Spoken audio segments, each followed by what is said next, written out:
Good morning. अब हमारा next communication में जो टॉपिक है वो है notice and agenda. Notice word usually हमने सुना है हमारे स्कूल्स में। क्या होता है नोटिस, या लास्ट ईयर भी आपने देखा होगा कि नोटिस आते हैं, क्लासरूम्स में भी आते हैं, नोटिस बोर्ड पे भी लगाए जाते हैं।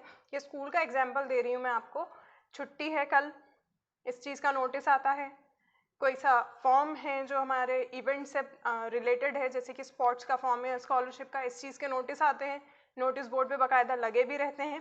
तो एक जनरल एग्जाम्पल हो गया है नोटिस का। तो आप लोग थोड़ा फैमिलियर होगा इस वर्ड से अभी कि नोटिस क्या होता है। नाउ अब हम ऑर्गेनाइजेशन की बात कर रहे हैं, तो यहाँ पर भी नोटिस वही होता है, बट यहाँ पर जो थोड़े से हमारे इन्फॉर्मेशन जो देना चाहते हैं, जो मैसेज हम हमारे ऑर्गेनाइजेशन में सर्कुलेट करना चाहते हैं, वो थोड़ा चेंज हो जाता है। यहाँ पर देखिए, यहाँ नोटिस का क्या होता है, एक फॉर्मल कम्युनिकेशन है ये तो हमें पता है कि नोटिस हम घर में तो भेजते नहीं हैं किसी को, ना फ्रेंड्स को भेजते हैं, लेकिन हम जिस संस्था में होते हैं वहाँ पर एक फॉर्मल कम्युनिकेशन का एक ये पार्ट होता है, और ये एक फॉर्मेलिटी भी होती है जो हमें पूरी करनी होती है। फॉर्मल कम्युनिकेशन होता है जिसमें हम टारगेट करते हैं पर्टिकुलर पर्सन को, किसी एक इंडिविजुअल के लिए भी हो सकता है, जो कुछ ऑर्गेनाइजेशन में और भी बहुत सारे लोग हैं उनके लिए भी हो सकता है। यानी कि हमारी एक टारगेट ऑडियंस होती है जिसको हम क्या कर लेते हैं वहाँ पर, या टारगेट क्राउड जो होता है हमारी संस्था के जो लोग होते हैं उनको टारगेट जो रहते हैं उनके लिए हम एक फॉर्मल कम्युनिकेशन का एक तरीका होता है जिसमें हम जो भी मैसेज होता है हम वो उसमें डाल देते हैं, या तो ग्रुप होता है या इंडिविजुअल होता है। ठीक है, अब ये किस तरीके का होता है, न्यूज़ आइटम की तरीके का होता है ये, जिसमें इन्फॉर्म करते हैं हम पर्सन जो भी इम्पोर्टेंट होते हैं जिन तक वो मैसेज जाना चाहिए। This can be an invitation भी हो सकता है ये किसी भी मीटिंग के लिए, कि नोटिस बोर्ड पे लगा है कि इतनी बजे मीटिंग है, या नोटिस बोर्ड पे ये रहता है कि आपने स्कूल में भी देखा होगा कि आपके स्कूल में एनुअल स्पोर्ट्स फंक्शंस वगैरह होते हैं, तो उसके लिए इतनी बजे स्टूडेंट्स मीटिंग है, तो आपको कॉन्फ्रेंस हॉल में जाना है, कॉन्फ्रेंस रूम में जाना है, तो ये भी एक इन्विटेशन भी हो सकता है, एक अनाउंसमेंट भी हो सकता है किसी भी इवेंट के लिए, जो कि मैंने अभी आपको बताया। इशू सर्टेन इंस्ट्रक्शंस, इसके लिए कुछ सर्टेन इंस्ट्रक्शंस जो होती हैं जो इशू करते हैं हम। अपील जब संस्था में किसी चीज़ के लिए की जाती है या किसी चीज़ का अपोजिशन किया जाता है तो पहले नोट जो होता है वो बना दिया जाता है। अब ये तो हो गया नोटिस जनरल। पब्लिक नोटिस क्या होता है, तो provide access to citizens who want to know more about the government activities. Public notice की हम बात कर रहे हैं, तो यहाँ जो सिटीजन्स होते हैं जिनको गवर्नमेंट एक्टिविटीज़ के बारे में जानकारी चाहिए होती है, तो उनके लिए बनाया जाता है ये नोटिस। क्या करता है, serve conduct of information from the government to the public.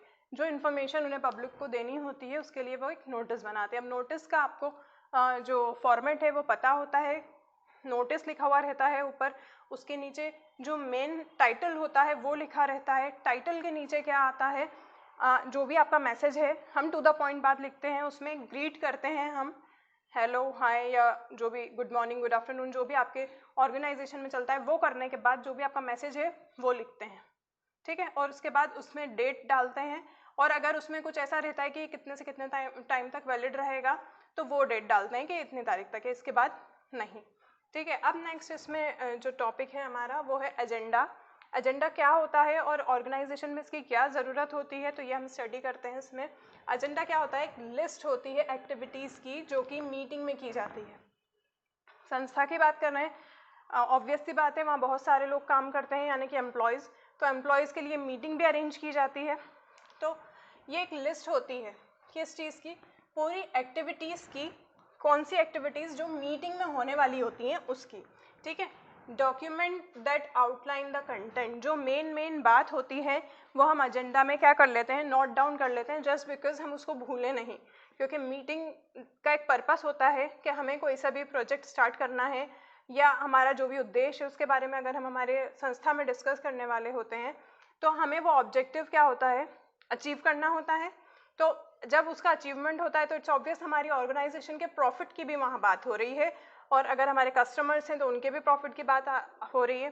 तो क्या होता है ना, जो कंटेंट हम बनाते हैं वो बनाने का हमारा रीज़न ये रहता है कि कोई भी पॉइंट स्किप ना हो जाए या हम भूल ना जाए। हो भी सकता है हम इम्पॉर्टेंट टॉपिक ही कुछ भूल गए हैं डिस्कस करना, तो इसलिए एजेंडा बनाया जाता है। फिर होता है प्री डिटरमाइंड प्रोग्राम होता है ये बिजनेस में, जिसमें ट्रांजैक्ट करते हैं क्या, मीटिंग की सारी बातें।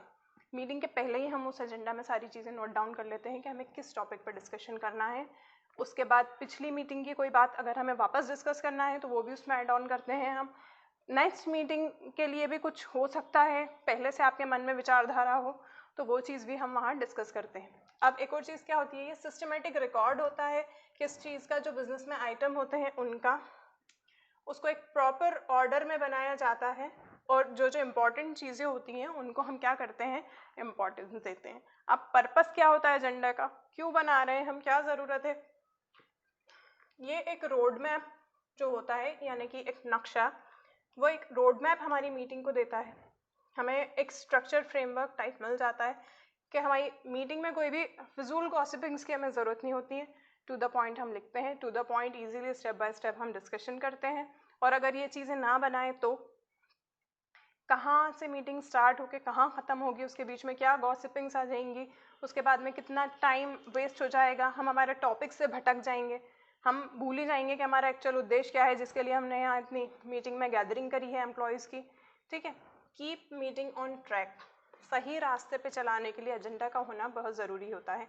Provide an outline for the meeting, एक फ्रेमवर्क, एक प्रॉपर आउटलाइन बना दी जाती है एजेंडा की। ठीक है, can be used as checklist, जब पूरी मीटिंग हो जाती है तो उसके बाद हम जो पेपर पे बना के गए थे, हमारी डायरी में हमने लिखा था या हमने एक फाइल मेंटेन की थी, तो उसमें हम चेक कर लेते हैं कि अगर हमने 5 पॉइंट्स लिखे थे उस चीज़ मीटिंग में बात करने के लिए, तो वो 5 पॉइंट्स पे हमने डिस्कशन किया है या नहीं किया है, या कुछ छूट तो नहीं गया, कुछ रह तो नहीं गया, तो हम उसको उस टाइम पे भी कंटिन्यू कर सकते हैं। ठीक है, checklist to ensure all information is covered, सारी जो चेकलिस्ट होती है हम उसको क्या कर लेते हैं, अच्छी तरीके से चेक करते हैं और सब कुछ उसमें कवर हो जाना चाहिए।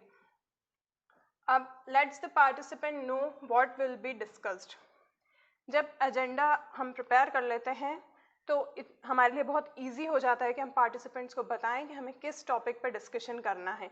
ठीक है, अब यही आपका टॉपिक था एजेंडा। अब इसके बाद जो हम नेक्स्ट पढ़ेंगे वो है मीटिंग, वो हम नेक्स्ट लेक्चर में स्टडी करेंगे।